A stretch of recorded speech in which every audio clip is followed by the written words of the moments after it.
Last year, Pecco overcame 5 DNFs to take the title. That's a feat which no other rider in the history of our sport had been able to pull off.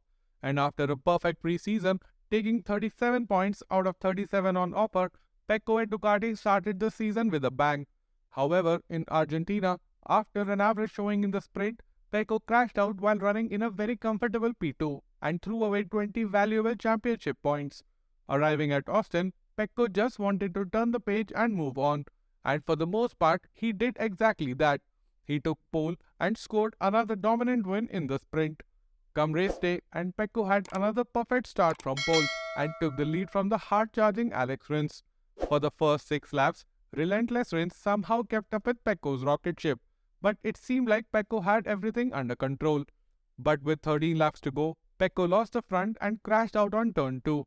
While many were quick to criticize, Pecco is adamant that the crash was 100% not his fault, and he believes that the incredible stability of his bike might be masking his ability to feel when the tires are on the limit.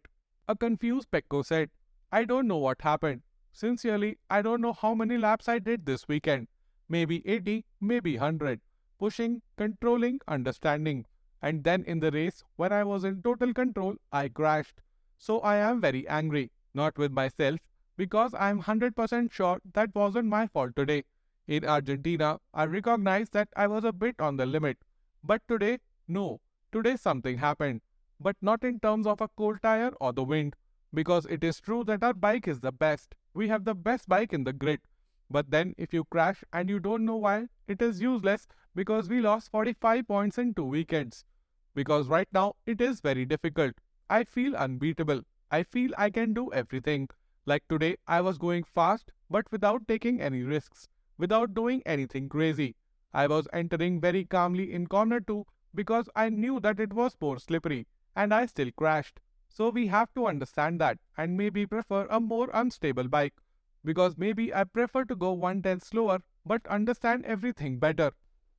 Right after Aleix Espargaro celebrated his best ever result at Kota, a P4 finish in the sprint, his race on Sunday ended on the opening lap. While at the moment, it looked like Aleix crashed out pushing the front too much with cold tires and a full fuel tank, a furious Aleix Espargaro revealed that he crashed because of a malfunction on the rear ride height device. We also saw Raul Fernandez retire due to a mechanical with 14 laps to go, and Aleix revealed that he too had the same problem.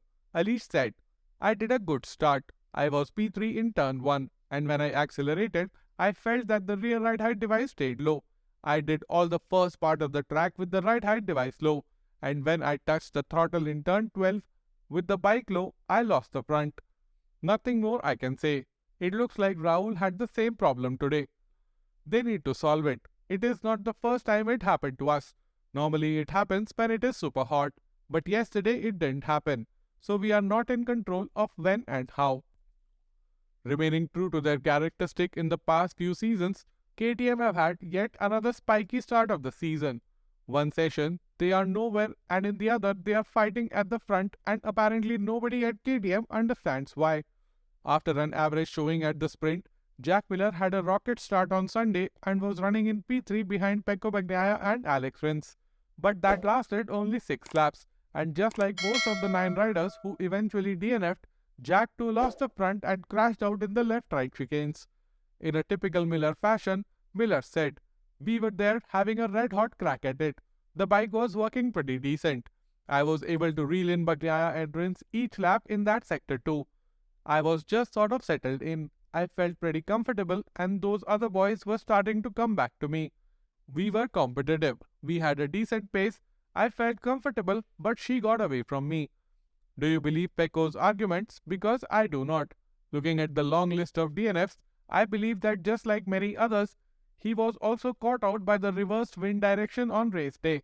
What do you think? Let me know by taking part in the poll on the community page. And before you leave, don't forget to hit the like button and consider subscribing if you aren't already subscribed.